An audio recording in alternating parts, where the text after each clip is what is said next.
Hello दोस्तों, नमस्कार। आज हम लोग पढ़ेंगे सीडी के महत्वपूर्ण सवाल। इसके अंतर्गत जितने अधिगम विकार होते हैं, मतलब जो पढ़ने में लिखने में जो कठिनाइयाँ होती हैं बच्चों को, खेलने में, तो सारी कठिनाइयों को देखेंगे। देखिए, पहला आता है डिसकैलकुलिया। इसमें से आपको एक चीज़ और ध्यान दीजिएगा, इसमें से आपको 2 से 3 नंबर पेपर में देखने को मिलेगा। सीडीपी में 1 नंबर फिक्स है और आपको 1 नंबर ईवीएस में फिक्स है और 1 नंबर आपका किसमें, मैथ में फिक्स है और 1 नंबर आपका हिंदी में फिक्स है। ठीक है, इसी तरह करके आपको सब में 1 नंबर आता है। इसमें से देखते हैं। देखिए, पहला है इसमें कि डिसकैलकुलिया। डिसकैलकुलिया जो विकार होता है किससे होता है, गणना से होता है। वह बालक जो जोड़, घटाना, गुणा और भाग करने में असमर्थ असमर्थ रहता है। जैसे कुछ और भी चीज़ें हैं, जैसे वो 63 कहने को कहा, लिखने को कर दिया गया, तो 63 नहीं लिख करके वो लिख देता है क्या, 36, यानी आगे का पीछे, पीछे का आया कर देता है। तो इन सारे विकारों को, इन सब जो जितने सब गणना में विकार होता है, कठिनाइयाँ होती हैं, इन सबको कहते हैं क्या, डिसकैलकुलिया। ठीक है, ये गणना विकार से। आगे देखते हैं दूसरा नंबर, डिस्ग्राफिया। डिस्ग्राफिया का मतलब होता है लेखन विकार से। जैसे कोई बालक है वो लिख नहीं पाता है, उसको लिखने में कठिनाई होती है, तो लेखन विकार होता है। ठीक है, तीसरे नंबर पे आपका डिस्प्रेक्सिया। डिस्प्रेक्सिया का मतलब होता है कि पठन विकार। बालक को कर देगा पढ़ने के लिए, लेकिन वो पढ़ नहीं पाता है, उसे पढ़ने में उसे दिक्कत होती है। जैसे कलम हो गया, पढ़ने के लिए कलम को, तो इसको बोल देता है क्या, मकलम, मकल बोल देता है। तो ये सब जितने विकार होते हैं वो सब पठन विकार होते हैं। ठीक है, आगे देखते हैं। अब हम देखते हैं नंबर 4 को। 4 में क्या है, डिस्प्रेक्सिया।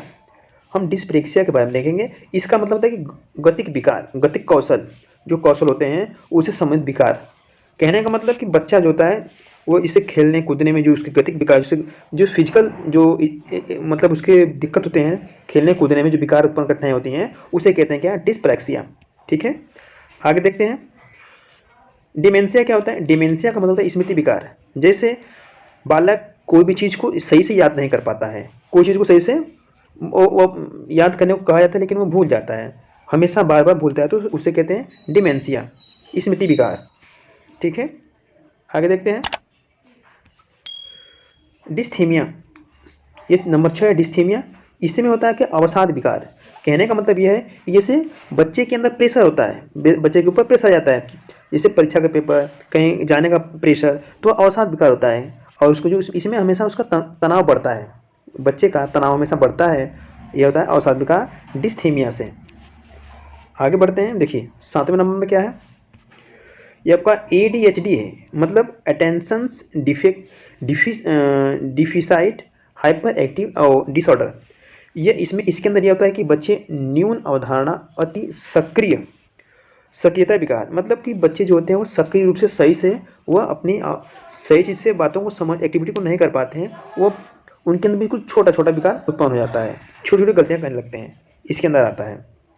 ठीक है, ADHD के अंदर आता है। आगे देखते हैं 8वें नंबर पे क्या है। देखिए डिस्फोरिया। डिस्फोरिया विकार क्या होता है, उदासीनता का, उदासीनता का विकार। इसके अंदर बालक हमेशा उदास रहता है, निराश रहता है, उसके अंदर हमेशा वीकनेस रहती है, कमी आती है।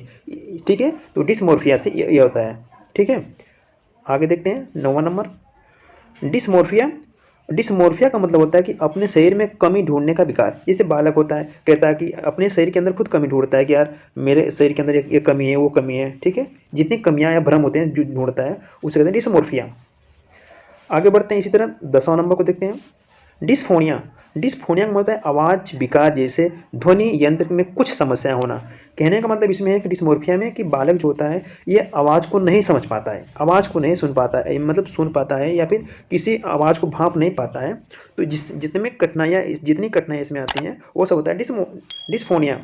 अब तरीका देखिए याद करने का कैसे। डिस्फोनिया अर्थात फोन में क्या होती है, आवाज़ आती है ना, आवाज़, उसमें ध्वनि आती है, तो इससे आप इसको याद कर लेंगे, डिस्फोनिया आवाज़ से है, ध्वनि विकार से है। तो दोस्तों आज के लिए इतना ही, और अब आपसे अगली वीडियो मिलेंगे, तब तक के लिए धन्यवाद।